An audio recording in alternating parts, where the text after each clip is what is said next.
문건에는 좌편향 인물 포진으로 왜곡 편파 보도 우려라는 단어가 분명히 써 있습니다.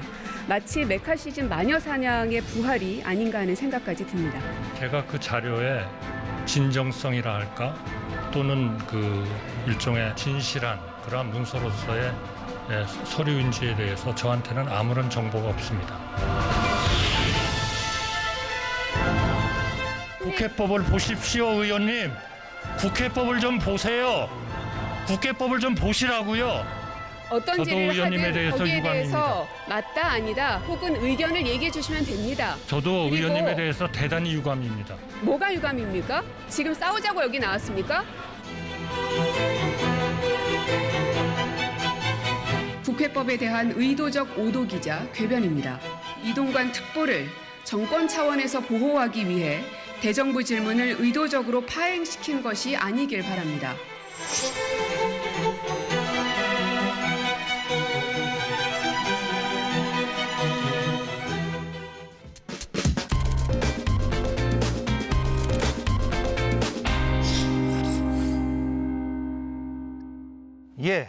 목요일입니다. 목요일에는 이 두 분이 나온 날이고 방금 전 로고를 통해서 확인하셨습니다. 사사건건 김앤장이라는 이름을 저희 제작진이 붙였는데 김성회 정치연구소 Y소장, 장성철 공론센터 소장, 오늘도 두 분 나와 있습니다. 어서 오십시오. 안녕하세요. 안녕하세요. 네, 영상을 보고 왔는데 저 얘기부터 좀 시작할까 합니다. 네. 어제 있었던 일입니다. 대정부 질문에서 한덕수 총리와 민주당 고민정 의원 사이에 고성이 오갔는데 이 고성이 오간 그 어떤 이유 그리고 무엇을 질의를 했던가 이거를 좀 차근차근 하나씩 좀 짚어보려고 하는데요. 먼저 고민정 의원이 문제 제기했던 내용을 잠깐만 짚어보고요. 이야기를 이어가겠습니다. 그러니까 2010년 이명박 정부 당시에 국정원 문건, 그때 당시에 작성된 국정원 문건을 공개를 한 거예요. 제작진이 그거 잠깐 준비해 주신 거. 준비가 안 됐습니까? 알겠습니다. 여기에 이동관 당시 홍보수석이 등장하는데 그 내용이 좀 문제가 있다는 거죠. 지금 나오고 있습니다. 저게 이제 어제 국회에서 고민정 의원이 공개한 국정원 문건입니다. 2010년 문건이에요. 홍보수석실이 요청해서 이제 작성을 했다 이런 얘기입니다. 지방선거를 앞두고 당시에 이제 지방선거 앞두고 있었으니까 방송사 공정보도 분위기 조성을 위해서 계도 활동 강화가 필요하다 이런 내용이 있고요. 다음 거 있죠. 좌편향 기자들이 있으니까 그 방송사에 MBC를 거론했었습니다. 건전 보도를 좀 유도해야 한다. 이런 식의 그러니까 기자들의 어떤 성향을 파악하고 불법 사찰의 여지가 있죠. 그리고 그 선거를 앞두고 어떤 보도의 어떤 수정을 위해서 방향성 수정을 위해서 어떤 조치가 필요하다라는 내용들입니다. 제가 조금 더 구체적인 내용을 이따가 또 말씀을 드릴 텐데 저거를 이제 고민정 의원이 공개하면서 이동관 수석이 당시 수석이 현 특보가 책임이 있는 거 아니냐 그래서 방통위원장 임명이 부적절한 게 아니냐 이런 취지로 이제 질의를 하는 과정이었는데 그런데 설전이 오간 거는 왜 사전에 질문을 안 줬느냐 이거 가지고 지금 한덕수 총리하고 고민정 의원이 설전이 오간 것 같아요. 일단 김 소장께서 어떻게 보셨는지 좀 얘기 들어보고. 한덕수 총리가 대단히 비합리적이고 비상식적으로 나온 겁니다. 그럼 이제 한덕수 총리의 말대로 하면 이 대정부 질문하기 이틀 전에 고민정 의원이 한덕수 총리한테 국정원 문건을 들고 가서 총리님, 제가 내일 모레 질의가 있을 예정인데 국정원이 이런 문건을 작성했습니다. 내용 한번 쭉 검토해 보시고요.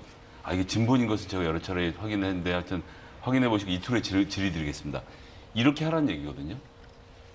근데 무슨 얘기입니까? 저희가 질문을 가르쳐주고 할 수도 있는 것이고 그 자리에 생각이 나서 거기서 질문을 이어갈 수도 있는 것이고 거기서 나온 본인이 알고 있던 지식과 붙여서 다른 이야기를 할 수도 있는 것이고 아니면 대정부 질문에서 의표를 찌를 수도 있는 것이거든요. 근데 의표를 찌르면 이건 약속된 대련이 아니니까 할 수 없습니다라고 할 것 같으면 리그에 올라오지 말아야죠. 이건 무슨 프로레슬링이 아니라 실제로 격투기가 벌어지고 있는 현장이거든요. 어떤 주먹이 어떻게 날아오더라도 그게 고민정 의원이 때리는 게 아니라 국민들이 궁금해하는 걸 묻는 거 아닙니까? 그리고 거기에서 국정원 자료가 나왔는데 나중에 알고 보니 고민정 의원이 조작한 자료를 들고 나왔더라. 그럼 사실 의원직 걸어야죠. 이 대정부 질문에 그런 일이 있겠습니까? 그러니까 그날도 한덕수 총리도 내가 고민정 의원을 못 믿는 것은 아니지만이라고 전제를 달지만 다른 내용도 아니고 국정원 이 내용 그리고 한덕수 총리가 조금만 더 시사에 관심이 있으시다면 내 나라 내 파일이라고 하는 운동이 벌어지면서 많은 국정원과 관련된 개인 사찰 문건이 공개됐다는 사실을 아셨을 텐데. 예, 그 부분 이따 또 제가 좀 예. 짚어드리겠습니다. 그렇기 때문에 그런 정도가 나오면 아 그런 내용이구나를 캐치를 해서 답변을 해야지. 답 못하겠습니다. 뭐하러 총리합니까? 집에 계시면 되지. 알겠습니다. 김성애 소장님이 좀 과장되게 연기를 하신 건데 뭐 고민정 의원이 한덕수 총리한테 가가지고 이거 질문할 건데 좀 답변 좀 어떻게 하실 거예요? 이게 아니라 그냥 국정원 문건에 이러이러한 내용이 있는데 우리 의원실에서는 이러이러한 내용으로 좀 질문을 하겠다. 그렇게 요지만 보내면 되는 거예요. 그냥 우리가 질문 자체를 다 보여주고 그러는 것이 아니다라고 먼저 말씀을 드리고요. 저는 한덕수 총리가 일단은 좀 부적절하다고 생각이 들어요. 그러니까 국회법 122조의 2조에 의해서 48시간 전에 예, 장 소장이 발언 기회를 제가 드리겠는데 저희가 준비한 그 지금 장 소장께서 말씀하시는 그 국회법 122조의 2 그걸 좀 보여주시면서 장 소장 얘기를 계속 듣겠습니다. 저걸 근거로 해서 이제 한덕수 총리는 48시간 전에 왜 사전 질문 안 줬냐 이거예요, 네. 지금. 저거 이제 원론적인 얘기죠. 우리가 의원님의 질의에 충분하게 좀 준비를 해서 성실하게 답변을 하겠다라는 차원에서 국회법이 있는 거거든요. 그런데 48시간 전에 나한테 안 송달되지 않았으니까 나는 답변을 못 하겠어. 그거는 상식적이지도 않고 합리적이지도 않아. 이렇게 의원에게 한 소리 한 것은 좀 상당히 부적절하다라는 좀 먼저 생각이 들고요. 또한 고민정 의원도 그렇게 썩 잘한 것으로 보이지는 않습니다. 왜냐하면 저 정도 이제 총리가 얘기를 했으면은 자 우리가 이 상황에 대해서 더 자세하게 질문을 할 테니까 총리도 분명히 자세하게 좀 상황을 좀 파악을 해서 우리 의원실로 답변을 좀 성실하게 주시면 좋겠다라고 했으면 좋았는데 저기서 그냥 서로 감정상 격앙이 된 것 같아요. 저런 모습은 총리나 아니면 질문하는 의원이나 다 부적절했다라고 말씀드려요. 그 아까 122조의 2를 다시 한번 제작진이 좀 띄워봐 주시겠어요?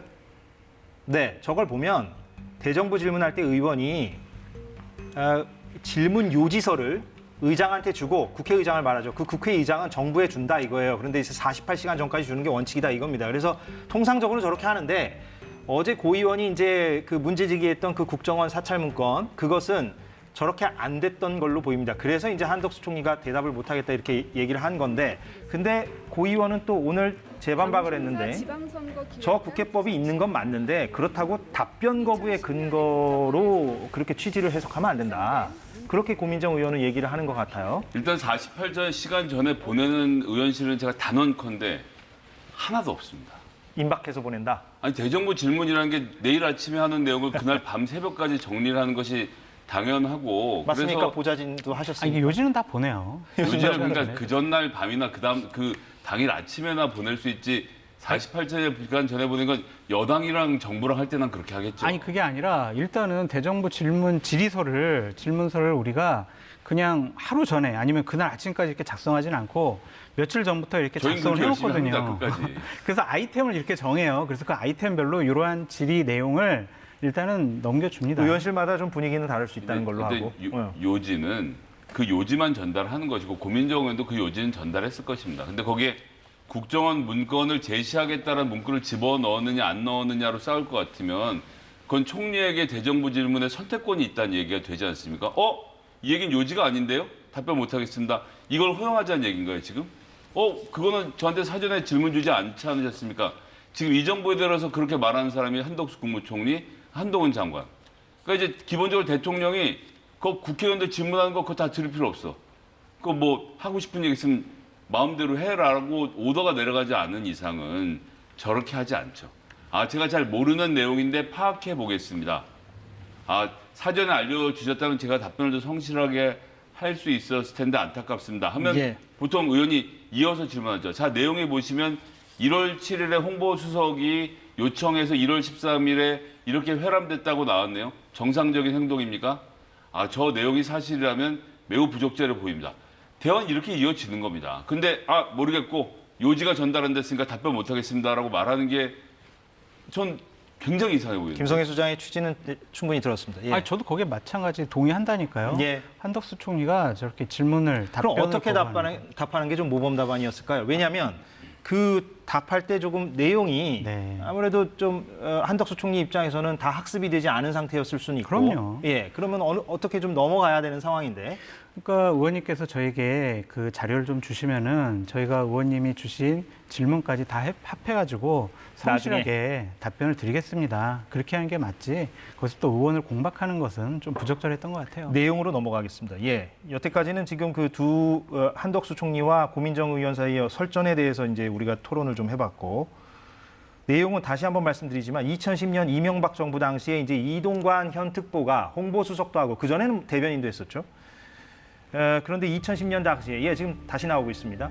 그 홍보수석을 할 때 지방선거를 앞두고 방송사의 어떤 보도를 특정 방향으로 좀 가는 것을 원한 것으로 보입니다. 저 문건에 따르면. 그래서 국정원과 함께 저렇게 정보 좀 작성을 해달라. 정보를 좀 취합해가지고 좀 상황을 파악해가지고 나한테 좀 보내달라 해가지고 국정원이 작성해서 홍보수석실로 보낸 문건으로 보이고요.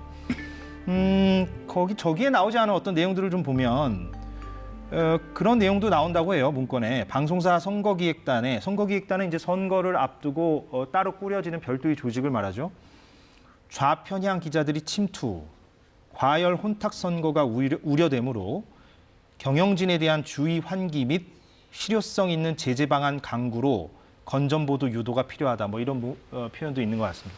근데 저게 사실은 근데 아까 그 내놔라 내 파일 얘기하셨는데 잠깐 정리를 해드리면 문재인 정부 들어선 이후에 이제 불법 사찰에 피해를 입었다라고 주장하는 그 시민들과 그 시민단체들이 이제 내놔라 내 파일이라는 이름의 어떤 공동연합체 뭐 이런 걸 꾸려서 국정원을 상대로 이제 소송을 진행했죠. 정보를 공개하라. 네. 그래서 2020년 11월에 대법원 확정 판결이 났고 그 이후로 사실 뭐 문화예술인이라든가 혹은 뭐 여러 뭐 주요 인사들 혹은 종교인 이런 사람들의 어떤 불법 사찰 자료들이 이제 공개가 됐습니다. 그래서 사실은 저 고민정 의원이 공개한 저 자료는 어떤 위조되거나 없는 어떤 문건은 아닌 것 같고 이미 기존에 보도됐던 것일 수도 있습니다, 사실. 네, 그렇죠.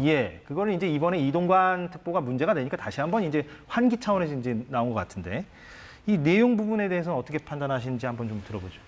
자, 일단 이동관 홍보수석이 1월 7일에 국정원에게 작성해오라고 주문한 겁니다. 저 당시 청와대는 국정원 상주 직원이 있었고요. 그리고 국정원 자체는 박근혜 이명박 정부 시절 국정원에는 국내 팀이라고 해서 아예 인포메이션 오피서라고 저희가 아이오라고 약칭으로 부르는데요. 국회에도 있었고요. 삼성 등 모든 대기업에도 출입을 하고 있었고요. 뭐 심지어 방송국, 언론사 이런 데 다 기웃기웃대면서 정보를 취합하는 사람들이 있었던 건데 그거 지금 어떻게 되는지 확인 좀 해봐라고 지시하니까 국정원에서 이 자료를 모아온 겁니다. 그러니까 이 문건의 내용이 충격적인 이유는 말하고 있는 화자는 국정원이고요. 국정원이 좌파들이 지금 보도를 망치려고 하고 있다는 얘기를 어디다 하는 거냐. 대통령실에 하고 있는 겁니다. 청와대, 홍보수석에게 그리고 또 국정상황실장이었던 걸로 기억하는데 하여튼 3명의 보고 체계를 정확히 적어서 이 3명에게 보고를 한다는 내용까지 해서 들고 들어온 거 아닙니까? 그래서 이런 문건 같은 경우는 국정원에서 작성이 됐고 매우 이 기밀을 요하기 때문에 해당 수석에게만 직접적으로 보고가 별도로 이루어지는 시스템이 돼 있다는 것은 이미 여러 차례 보도를 통해서 확인이 됐습니다. 그럼 이동관 수석은 본인이 명령하고 돌아온 내용을 본인과 다른 2명의 수석들이 개별적으로 보고를 받고 이 내용을 갖고 대책을 세웠다는 이야기이지 않습니까? 굉장히 심각한 일이죠. 그런 행동을 했던 것이 이렇게 만천하에 드러났는데 문제없어. 그냥 임명해라고 말하고 있는 것이 지금 윤석열 대통령의 스탠스인지에 대해서 고민정 의원은 묻고 있는 겁니다. 그러니까 대책을 세웠다라는 것은 문건에 나와 있지 않은 우리 김성애 소장님의 개인적인 생각인 것 같다라고 말씀을 드리고 건전보도를 유도하는 게 대책을 세우는 거죠. 그러니까 유도한다고 돼 있지 그 말씀하신 것처럼 몇 개 부서가 모여가지고 대책을 강구한 건 아니다라고 말씀을 드리고 저 문건 내용만으로 보아도 상당히 부적절하고 잘못됐죠. 단어 선택부터 잘못됐습니다. 건전보도, 좌편향 이런 거를 어떻게 저러한 보고서에 쓸 수가 있는지 상당히 문제였다고 보여지고 분석도 잘못됐어요. 그런 기자들이 뭐 여러 가지 방송사에서 주요 간부를 하고 있기 때문에 보도가 건전하지 않다. 이건 분석도 잘못된 것 같고 대응 자체도 좀 잘못된 것 같습니다. 그래서 저 2010년도 문건이 이제 나온 것이 이동관 수석이 진짜로 저 문건을 작성하라고 시켰느냐, 저걸 가지고 어떠한 대책과 대응을 했느냐, 그런 것들이 이제 궁금한 거잖아요. 만약 이동관 수석이 방송통신위원장으로 지명이 되면 청문회 과정 중에서 이동관 수석의 입장도 들어보고 또 의원들이 신랄하게 좀 분석도 해서 질문을 잘 하셨으면 좋겠습니다. 예. 그러니까 이게 어느 정도의 변수가 될지는 좀 지켜봐야 될 것 같긴 한데 그동안 이동관 당시 홍보수석이나 대변인이 2008년, 2009년, 2010년 당시에 이제 언론계에서 벌어졌던 일에 대해서 얼마나 책임이 있는가에 대해서는 좀 공방도 있고 네. 좀 어떻게 보면 논평과 논평의 어떤 대립인데 근데 이것은 국정원의 문건이니까 그렇죠. 좀 별개로 좀 생각해 봐야 될 것 같기도 하고 분명한 입장 표명은 좀 있어야 될 것 같기도 하고 말이죠. 근데 이게 그런 정도에서 그치지 않는 게요. 이 예. 국정원 문제를 같이 봐야 되는데요. 그런데 문재인 정부 때 들어서서 국내 정치 파트를 해산시켰습니다. 더 이상 국내 정치에 개입해서는 안 된다는 문재인 대통령의 단호한 의지가 들어가서 해체를 하고 대북 정보 그리고 해외 정보와 관련해서 집중을 하고 있다가요. 윤석열 정부 들어서고 나서 김기현 국정원장이 내정이 된 다음에 비서실장으로 누가 왔습니까? 김준영 비서실장이 국정원 내부에서 발탁이 됐습니다. 이 인물이 대표적으로 이명박, 박근혜 정부 시절에 국내 정치를 담당하던 사람인데 각지에 흩어져 있던 국내 정치를 담당하던 아이들을 다 긁어 모아서 2급, 3급, 1급에 배치하면서 기존에 있던 직원들 다 내보냈던 과정. 그 과정에서 윤석열 대통령이 검사 출신 후배로 조검사, 조실장을 이제 기획실장으로 보내지 않습니까? 이 사람이 4개월 만에 낙마하고 나가 떨어지죠. 이 과정에서 비서실장인 김준영 망실장과 검찰 간의 충돌이 있었던 것이고 여기서 살아남은 게 국내 정치파인 겁니다. 그러니까 이동관 수석까지 돌아오면요.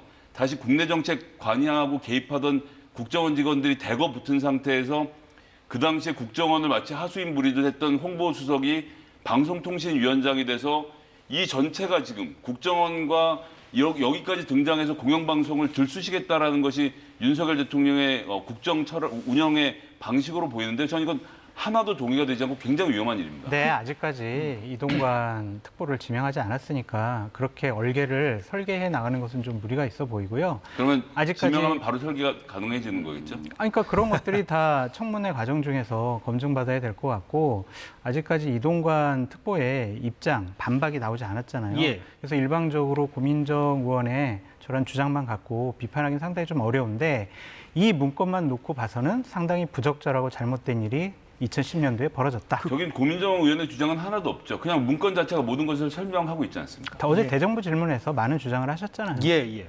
근데 국정원 얘기를 잠깐 하셔서 요 며칠 동아일보인가요? 네, 네. 국정원 내부의 어떤 인사 관련한 기사들이 지금 나오고 있는데 그건 좀 이건 뭐 별도의 얘기입니다. 지금 근데 아까 그 얘기를 하셨기 때문에 제가 지금 드리는 질문인데 물론 두 분도 그 국정원 내부 상황을 뭐 정확하게 네. 알긴 힘들어 보이긴 합니다만 방금 전 말씀하신 그런 어떤 검찰 후배 라인과 기존의 어떤 라인과의 어떤 대립 부분을 설명을 하셨는데 그래서 최근에 뭐 그런 인사 조치가 또 있었다는 얘기도 있고 그래서 조금 전에 설명드렸던 대로 김기현 국정원장과 김준영 비서실장이 합심을 해서 국정원 라인들을 다시 옛날 국내파가 장악하고 있던 라인을 돌려놓고 문재인 정부에서 한 칸이라도 승진한 멤버들은 전부 다 내보낸다라는 방침을 세우고 피해 숙청을 단행했던 거죠. 그리고 마지막 단계로 1급을 임명하는 과정에서 일본과 미국에 파견되는 공사, 이건 이제 2급인 경우가 많이 있는데요. 여기까지 지금 김준영 전 비서실장, 지금 비서실장이 아닙니다. 여기까지 손대려고 하다가 거꾸로 지금 제가 생각엔 안보실에서 되치기를 당해서 서로 싸우고 있는 상황으로 보여집니다. 그러니까 예. 지금까지는 숙청을 김준영 비서실장 마음대로 했는데 맨 마지막에서 미국 라인에 손대는 과정에서 안보실의 김태호 차장으로부터 내침을 당한 상황으로 저는 보고 있습니다. 예, 물론 김성애 소장의 어떤 추정이라는 그렇습니다. 거를 우리가 좀 전제로 해야 될 것 같고 그 내부에 어떤 헤게모니 싸움 같은 건 있어 보이긴 하고요. 기사 내용을 보면. 그렇죠. 예. 뭐 현재 국정원장의 측근이 인사 전행을 한 거 아니냐 그런 식의 보도가 나왔는데 김성현 소장님 말씀이 맞는 것 같아요. 국정원의 지금 라인과 또는 안보실의 라인에 인사 다툼이 좀 있는 것으로 보여집니다. 예, 그건 그렇고, 예,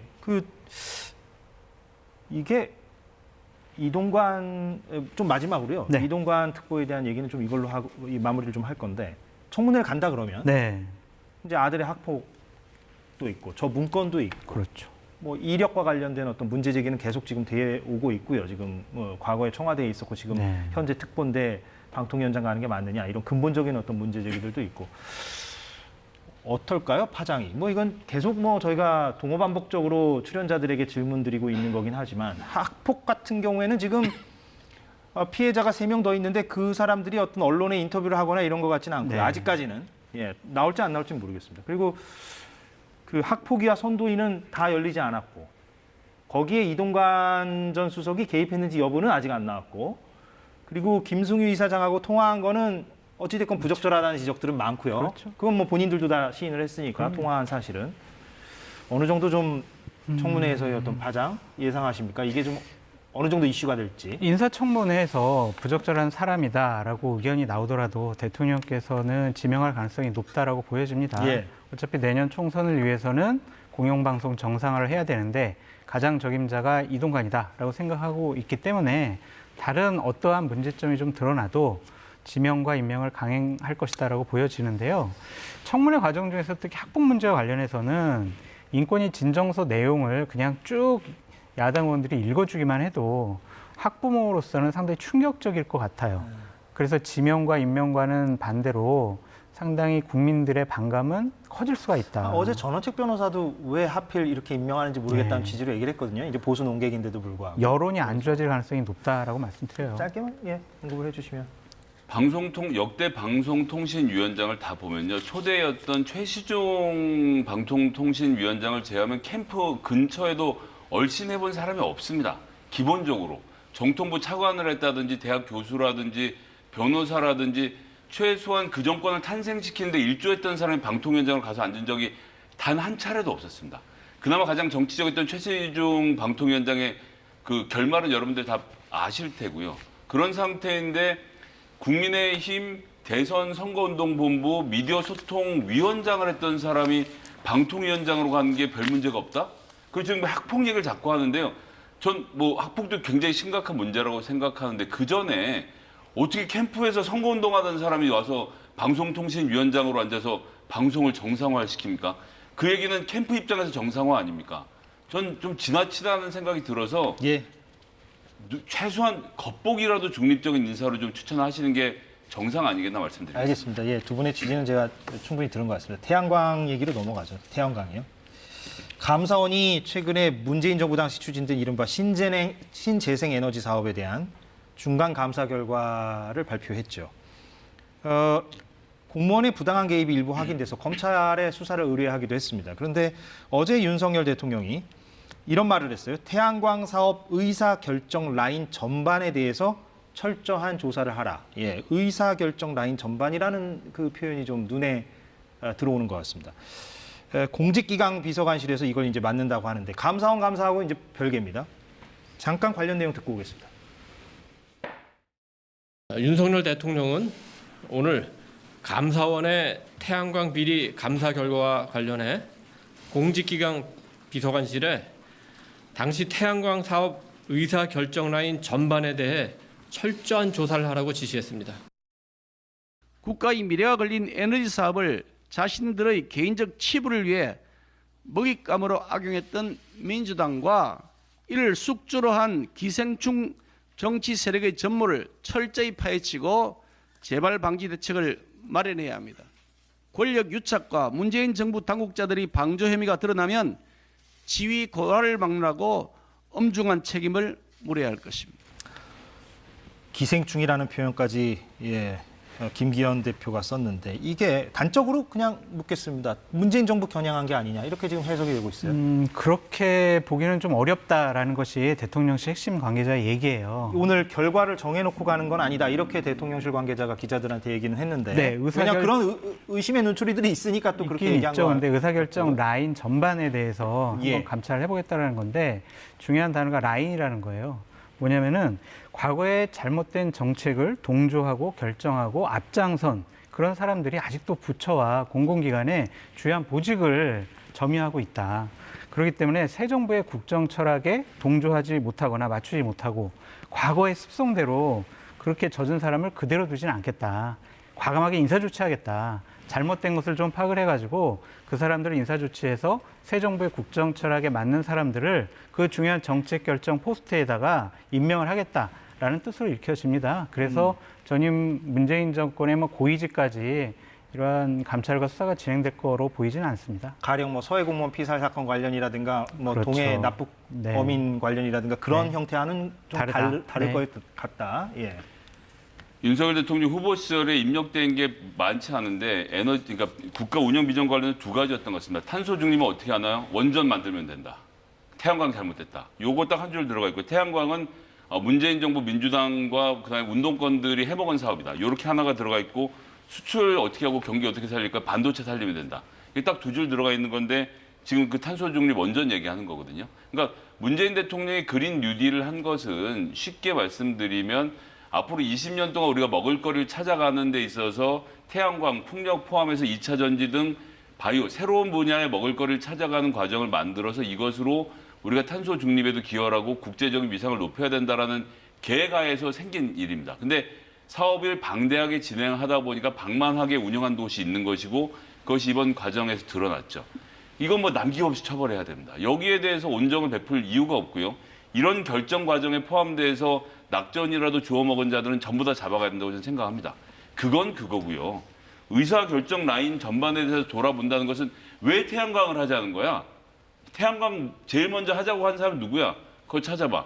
이권으로 한 건지 진짜로 한 건지를 살펴보라고 하는 건데 그러니까 이 정부의 가장 큰 문제인데요. 대통령 아직 검사 시절 잊지 못하시는데 검사 입장에서 다시 사건 옛날 거 리뷰해봐서 이거 의도가 불순해 넌 기소.